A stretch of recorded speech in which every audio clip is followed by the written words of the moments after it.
Welcome to another amazing episode of Roll or Die. This week, Kim and I are talking to Daniel, the man-child, Schuardt. It's great to have you on the show, buddy. Welcome. Hey, what's up? How you going? Oh, it's so good, man. It's so good. Other than this lockdown and ringworm, I got a ringworm here. Other than that, it's all good, man. What have you been up to today? Mate, just been trying to live my best life with lockdown and everything. It's pretty hard, but is what it is. Yeah, mate. I've seen more jiu-jitsu people are more scared of ringworm than anything COVID could throw at us. That's the real. I know. It's totally messing with my life, man. It's wrecking me. Because it means you can't train jiu-jitsu. That's the thing. Yeah, that's what that addiction. You can't fulfill it. Dan, you're probably one of the newest black belts on the block. You got your black belt from Lachlan Giles about 2 months or so ago. So congratulations. And then you jumped straight into competing at the Vic state titles soon after that. So how has that been? What's it like being a new black belt? Mate, I tell you what, there's a bit of prestige. No, it's obviously, like with whenever anybody gets a black belt, there's always that kind of like initial, I guess, dive into the deep end. Like if you think about it, like when you're a white belt, you train with white belts, and most other white belts have been doing jiu-jitsu for 2-3 years or somewhere thereabouts. And then same with blue, purple, brown. When you get to black, you compete against people who've been doing jiu-jitsu for, they've been a black belt longer than I've been doing jiu-jitsu or something. It's kind of like, a bit daunting to jump out there and get in there. But I think that, being a black belt under Lockie means there's like, I guess like a level of like expectation and, that sort of thing. When you step out on the mat, they expect you to perform well. And I try to do my best and I did pretty good. So yeah, you did. Yeah, you sure did. That's what I wanted. That's what I wanted to find out, because I remember one of the first times I'd really kind of gotten to know you, we were running the Arnold Classic, and we had this kind of like there was not enough numbers in some areas, so we kind of had this kind of open kind of category, and you were just jumping in. I think you were a purple belt, and you were beating the black belts. And I guess what my question is for you is, was it always easy for you to compete well, or is it much harder now, for example, or where was it most difficult for you on this journey so far to compete? Yeah, sure. I think everyone when they first compete sucks, right? Like when I first competed, I managed to win my first match in a tournament, but I got dusted in every other match, but I managed to win my first, like one of them. Yeah. Not my. But then after that, most of my competition experiences went pretty well. And I think like when I got my blue belt, I was already competitive by most blue belt standards. And then again, when I got my purple belt, I did well in comp from the jump. But yeah, so I've not really had like a really big run of like being the bottom of the barrel, I guess. Yeah, you get the nail very often. God, I have. I wish I could say the same. Shit. Yeah. I think that most guys, when they get out there, especially like bigger guys, it's pretty intuitive to just be big and crush people in the gym. And I kind of made a point of, from the jump, realizing that, it's easy to be big and win in jiu-jitsu, but it's hard to be big and like be technical and try and play a small guy game. So yeah, most big guys are shit at jiu-jitsu, so I think like that's how you exploit them. Yeah, exactly. You're probably not going to be technical. Yeah, all you have to have is really good jiu-jitsu, and you can beat most good guys. I like it. You see, like especially like if a big guy gets tired, their guard becomes like they go into starfish mode on their back, and they're starfish guard. Is that even at the higher ranks, even a purple, brown? I think that brown and all that sort of stuff, like a lot of people who are really good, and like by that I mean like who might do well in competition, a lot of them I think get like, I don't know, I guess like complacent, and they kind of expect to do well by playing the big guy game. I'm mostly just shit talking the big guy meta compared to like, the little guys. So like the people I study for my jiu-jitsu, I mean, obviously like I train with Lockie and and I have been able to train with guys like Levi and all these savages. But like most of the small guys, if you watch them compete, it's like there's a million things happening at once. Whereas if you watch like ultra heavies and stuff, normally it's like half guard, smash. So they grind out a win that way. So like, I try to emulate what the small guys do as best I can, and it's just been paying off okay for me. Obviously, there's when you get put under a big guy, there's a lot of pressure, and if your frames aren't on point, then you can for sure run into trouble. But by most accounts, I think that it's really easy to be like okay with winning by being big, and it's hard sometimes to filter out if you're winning because you've got a size advantage or because you're making good technical decisions. And I think that that's been the big deciding factor in my success, is trying not to suck at jiu-jitsu and not be content to just like win because I'm big or whatever the case. Yeah, you talk about being big. If you don't mind me saying, you were actually even bigger. Like you've lost quite a bit of weight. Can you talk to us about that, like your weight loss sort of journey? When I started jiu-jitsu, I was like 113 kilos as a 15-year-old. So I was pretty thick. Like I was a girthy boy. And then I got down to like, I don't know, like low 90s, like high 80s, like when I was around 17, like blue belt time. Yeah. And then I just kind of like got heaps bigger, and I started doing I went into uni and I got really fat basically. And I've kind of ballooned up to about 105 around like purple belt. And then when I came across to Absolute, I was like training with Craig and all these guys, and they kind of pushed me to do 80cc trials. And so I signed up for over 99 kilos, and I was about like 110-ish when I signed up. I wasn't like in the best shape or whatever, but still I did pretty well for myself. And yeah, my whole strategy was just like, I've got to get as big as I can. So basically, like my meal plan was basically just like train super hard and live on KFC and Hungry Jack's. And it worked a treat, man. I got up to like 117. That's the Gary Conan style as well, man. That's what he was like. So it's like, you don't have to give a fuck about what you eat if you're going to train every day and train hard. You just stick anything in the tank, you'll be fine. Yeah. I wasn't as shredded as Gary Conan, though. That's for damn sure. I was triple C thick. THI-CC. That's what's up. But yeah. So then start of, what year was it? Maybe like 2020 up. I was like, you know what? This is going to be my year. I'm going to get like really shredded. I'm going to get right into shape. Maybe I'll do, like super heavy instead. And so like I started the year at like, I don't know, like 111 or something like that. And I just like incrementally got down and down and down. And then like right before lockdown started, I was like 100 kilos even. Like I was like getting really diced. And then, yeah, that lockdown hit and your boy just expanded. So, now and around like 107, 108. I'm still training really hard, but I was for a little while I was thinking about doing under 99, but going by the big guys that shit at jiu-jitsu aspect, I'm going to take over 99 and try and take on those big boys. That's awesome. Did you do it mostly with diet? Because it sounds like you were still training pretty hard throughout. Was it just a changing, or how'd you do it? Basically, I started I worked with a nutritionist, and I started counting my calories and stuff like that. But I mean, it's nothing too crazy. It's basically just old reliable, high carb, low fat, high protein sort of diet. But yeah, I was taking in a lot of calories, and to try and fuel the ship. But yeah, that's kind of a bit more relaxed now. I'm just trying to eat enough to feel good, and honestly, I've probably just been lazy to be honest with my.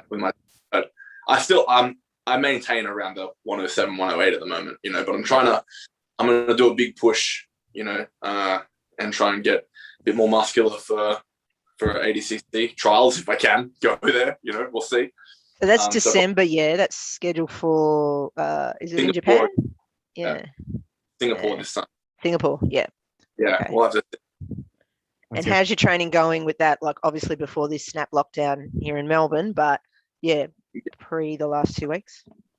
Yeah, it's been really good. I mean, like before the lockdown hit, I was training with like Lockie and Levi's been in training at St Kilda every day. So getting mauled by those two, it's been really good.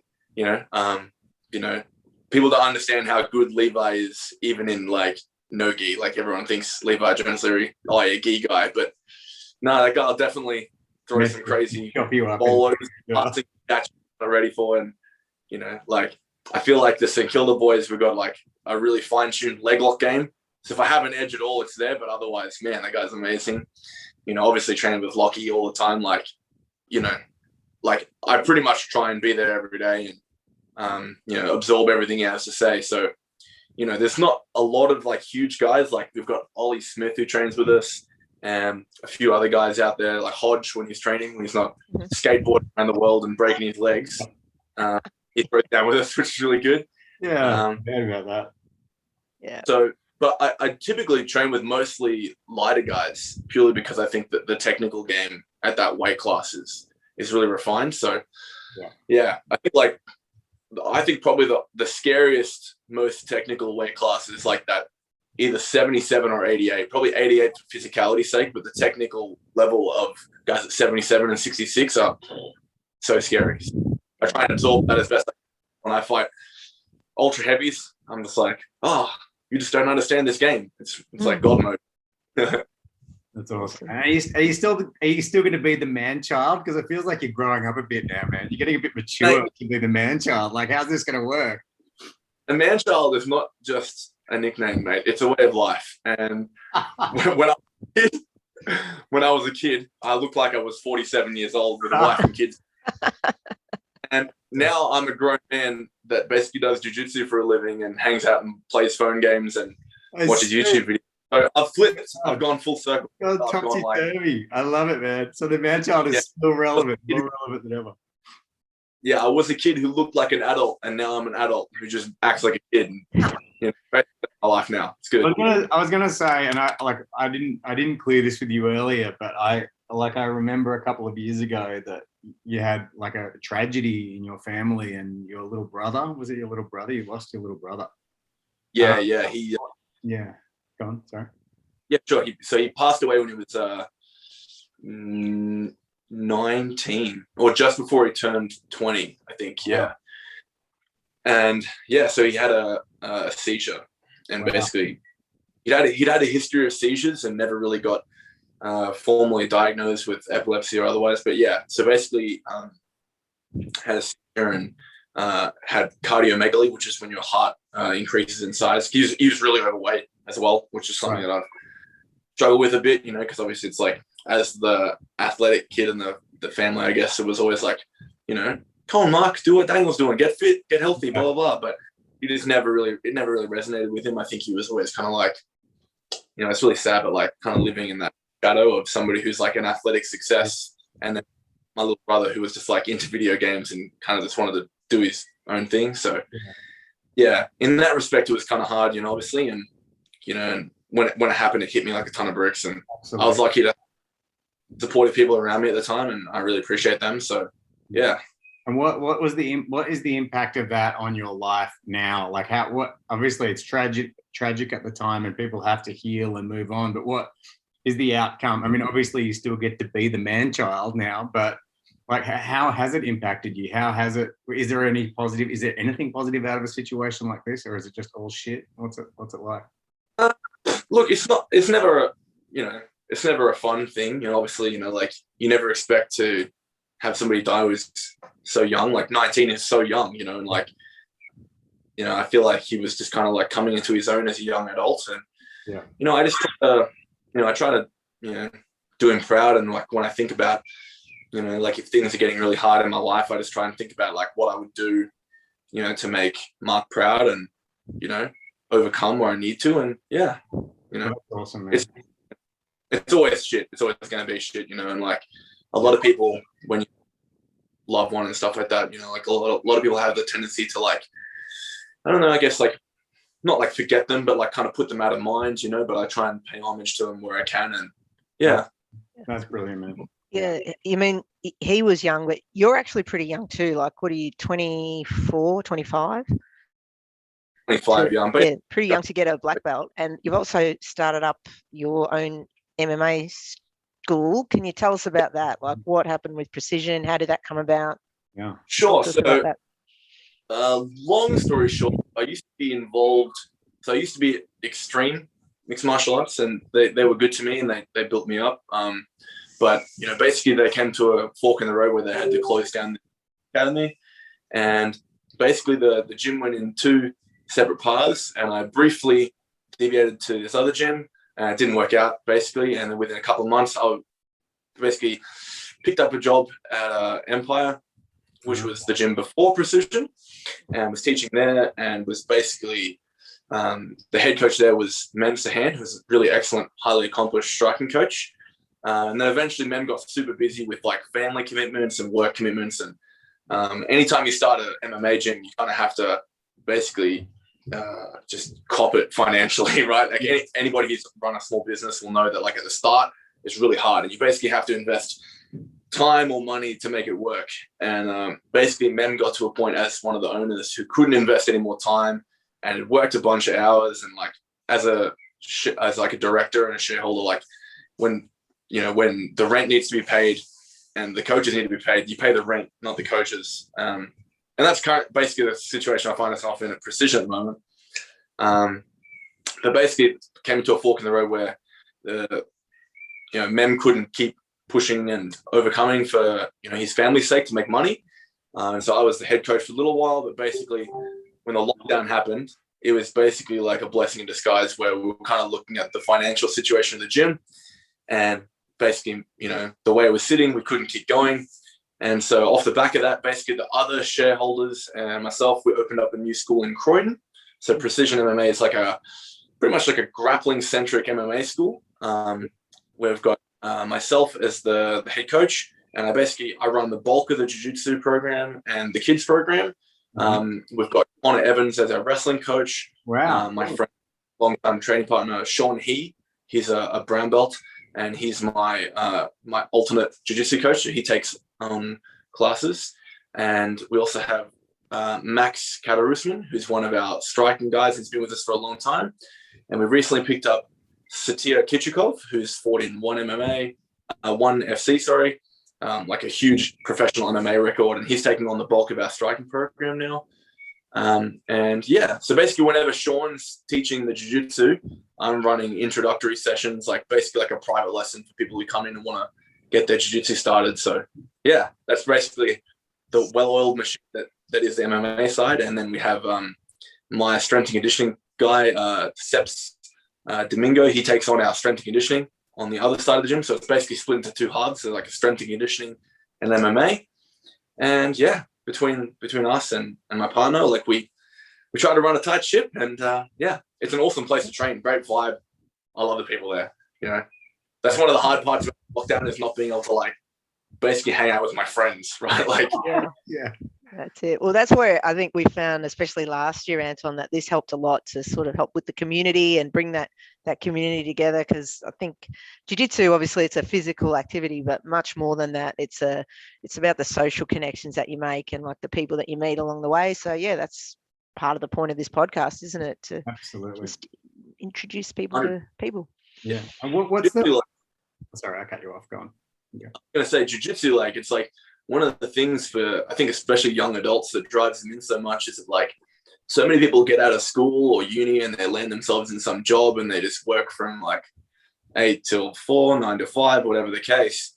And they kind of just like become this person that just works and watches TV and doesn't really benefit, right? And then all of a sudden, like the amount of people that have found like a structure to their lives, like myself included, through jiu-jitsu, where like, they go from being just some motherfucker that just does their life and doesn't really strive to improve or accomplish anything really, profound, is like suddenly immersed in this thing where it's like a constant improvement cycle of like learning new techniques and making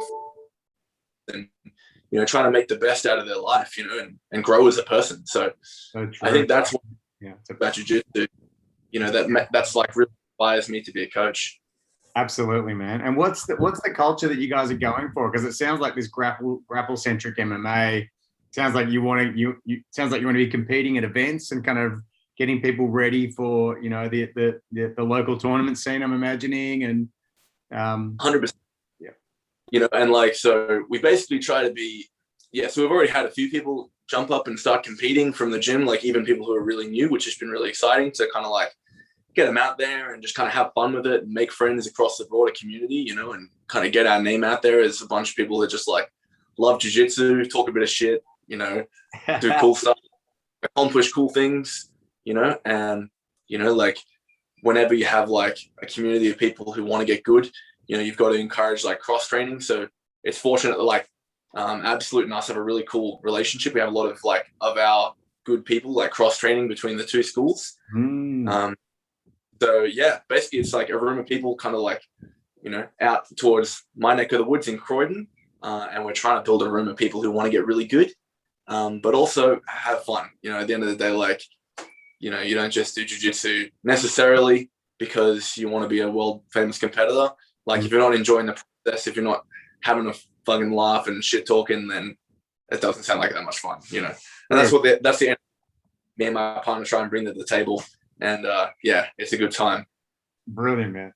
Brilliant. And we pretty much always ask this question for all of our guests. Like, so how did you start jiu-jitsu? What got you into it? You're still pretty young. So yeah, obviously it was way after the UFC 1, which was a lot of our OGs have told us that's what brought them to the jiu-jitsu world. But what about you? Sure. So basically, I think it was like when I was 14 or something like that. And one of my dad's best mates did a bunch of Wing Chun and all that stuff. And I was kind of like fascinated by this concept of combat and fighting. And then one time, so like, basically he was like my guide of like, oh, where should I go and train? You know, like, what do you think I should do? But on the front end of that, basically I was like, I remember I was like hanging out my girlfriend at the house at the time's place. And her uncle or something like that showed me a couple of UFC events. And I think it was like UFC. Damian Maia versus Rick Story, and I watched Damian Maia face crank this dude, and like blood came out of his mouth, and I was like, "That's the most terrifying thing I've ever fucking seen." What the hell was? And I kind of became engulfed in jiu-jitsu, and like kind of saw that like if you didn't have this like ace up your sleeve in an MMA fight where if somebody would take you down, it's like you could strike with them all day, and if they took you down, and you had this like ace up your sleeve of jiu-jitsu, like you could just like throw up triangles and arm bars and it wouldn't even matter if they took you down because you just fuck them up on the ground. So that kind of piqued my initial interest. And I initially started jiu-jitsu at a place called Jiu-Jitsu Lifestyle. And it was basically the size of my lounge room here. And it basically we packed like 20 dudes in there and we threw down. It was under Bernie Jenkins. And yeah, so for like a year and a half, we trained in this little room. So where the Wing Chun guy came in, it was like, it's right near Ringwood Station, was right near.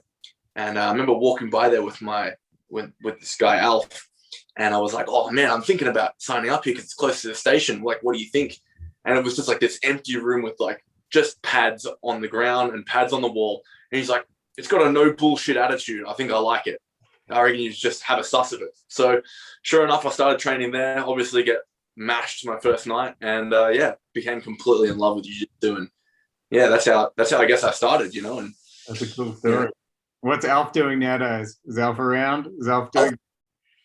Yeah, so my dad was living with him. My dad and my younger brother were living with him in Blackburn for a little while there. But he's a tram driver now, so unsuspecting guy. So if you're on trams at Box Hill, bro, and you talk shit to the tram driver. Holy shit, you do. I've seen some crazy stuff happen. Yeah. Cool. Your turn, Anton, I think. Or... Oh, yeah. We take it in turns. we try to take it in turns. Sometimes Kim hogs it though, you know. I do, man. I can't stop talking. Yeah. Well, I guess for me, okay. So you talked about like if you got taken down in an MMA fight, then you'd be able to use the ace up your sleeve. But does that mean that MMA is something that's like, I mean, obviously you're a destroyer of human beings out there in a competitive world. So is MMA something you're interested in? Have you ever done that before? Are you thinking about doing it? Yeah, I fought pro when I was 19. What? Yeah. So basically, I fought on AFC had 4 pro fight luck. So my first fight, the guy pulled out on like maybe like 10 days notice or something like this. I was set to fight some pro wrestler guy initially. Me and the promoter were on good terms, and I was pretty good blue belts, but basically I couldn't strike, and my wrestling was like, basically I would shoot for double legs, pray I would grab a hold of them, and then pull him into my guard. That was about the extent of my wrestling ability at the time. And so basically, I was set to fight some wrestler guy as like a chance to kind of get my bearings a little bit, and then that quickly changed, and I ended up having this opponent pull out, and I was like, fuck, all right. So after that, I ended up having a guy come in on a week's notice or whatever. This guy, Izzy Buangala, and I went to Hex the weekend before. It was right when the cage became legal in Melbourne. All right. I watched this guy like kick the shit out of this guy, and I was like, "Oh yeah, cool, great." So anyway, this guy 2-0 came in, and basically, ended up having the fight, and it was a catch weight. The guy, I was a bit heavier than the guy, and basically because he fought at 77, so he basically didn't cut any weight, and I fought at 84. Basically, just like double jab, clinch. Tried to throw him and ended up just getting my guard and then locking a triangle on this guy in the first round. Yeah. That was my first fight. Second fight, I fought Luke Howard, who'd like starched his last opponent in like 13 seconds at light heavyweight. And he was coming down from light heavy. And I managed to, so basically when I saw him knock this guy out, I was like, wow, that's fucking scary. And so by some miracle, basically, I just leg kicking him and he tried to double leg me, and I put him in a guillotine and then a triangle on the way back down, and he managed to get out of it because he'd seen my triangle before, obviously. And then by some bullshit, I managed to snag up a knee bar and like I tapped him in like 56 seconds or something like that. Oh my god! So that was a great start to your career. That's cool. Good. And then I was set to fight a guy, Shane Mitchell, who was like the 10th ranked middleweight or something at the time, from Adelaide. And sure enough, 7 days out, the guy injures himself or something like that, hurts his foot or breaks it or something like that. And because I'd had this like tear of like submitting guys in the first round, there was all this like hype, like, oh, Daniel's this submission machine, fucking, nobody can go to the ground with this guy. I was just a blue belt, right? Like I was pretty good for blue, but I could just like, basically I only had my guard. That's all I did, Yeah. So anyway, the only person who would take the fight is Rob Wilkinson. And he was the number 1 ranked middleweight in the country at the time. Wow. And I was like, fuck. Well, nothing to lose, I guess. So basically I had this match, and the guy was fucking huge. And it was the first time I'd been cut in my career. So basically I tried to clinch up with this guy, and he kneed me in the guts. And I was like, it was the first time I'd ever been like hard kneed. And I was like, wow, that's terrible. So basically I fucking ran scared, and I tried to get him in my guard. And I tried I had this mental image before the fight that I was going to go plata this guy. It just looked like there was a bit of clearance here between his chin and his neck. Yeah. And I'm like, I'm going to go plata this guy. So I start grabbing the leg and pulling it up and over, and he postures out and then drops a fucking huge elbow on me. Ooh. And splits my face in half, basically. Wow. And then I try and like reach and scoop his leg, and he stands up, and I'm on my back like, no. Come here, bro. I don't want to go. So anyway, I stand up, and I feel my face, and I'm bleeding, and I'm like, wow, that's daunting. And I take this shot on him, and it was terrible. It was like one of my classic go for a double leg and hope to get the guard tricks. Yeah. And he snags a guillotine and chokes the piss out of me, bro. And wow. I was like, wow, that was a bummer. But yeah, he's like won all of his fights except one in the first round. So not too shameful to lose to that guy. He ended up fighting Izzy Adesanya, and that point got me back, bro. So wow. no, all love, Wilco. Wow. And then so I took some time off MMA because that was like my gap year before I started uni. And then I did the terrible mistake of fighting MMA during uni, which led to me like flunking some subjects because I was like, I didn't even really want to do uni, I guess. I was just like, oh, yeah, I'll do uni, I guess, right? The old I guess, that'll get you. Yeah. And, so I fought Sebastian. boy, he was like a world level judoka. So I was like, oh yeah, cool.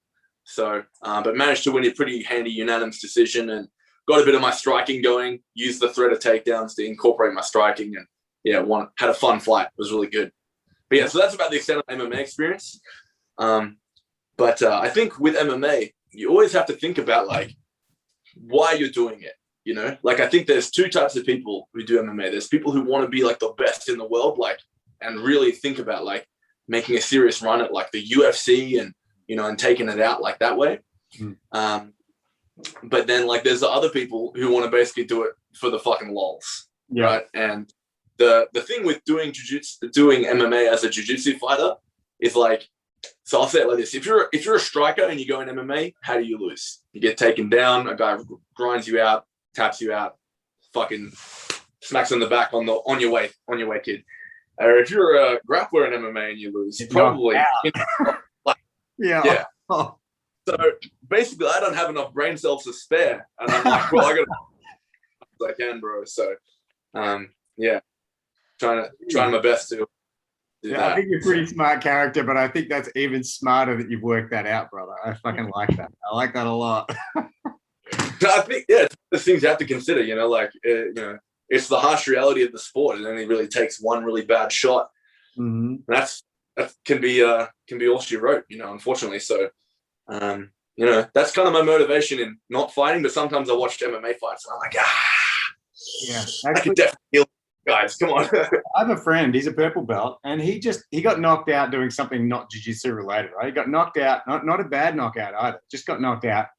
And like I work with this guy, and months later, he can't focus properly still, just from a little basic concussion.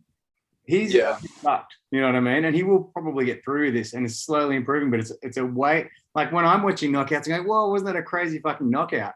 But you're right. Like some of these things can have long-lasting impacts that we just don't see.